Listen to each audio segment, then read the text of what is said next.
ఇప్పుడు మనం ఒక పాట చెప్పుకుందాం. ఆ పాట ఏం పాట తెలుసా మీకు?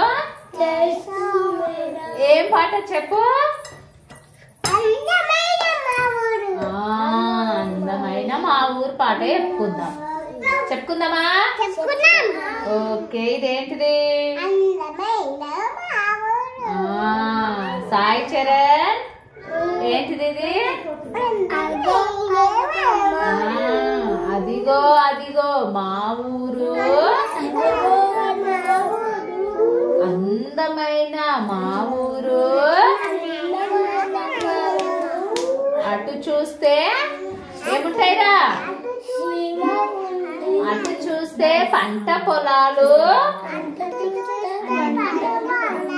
ఇటు చూస్తే ఇండ్ల వరుసలు,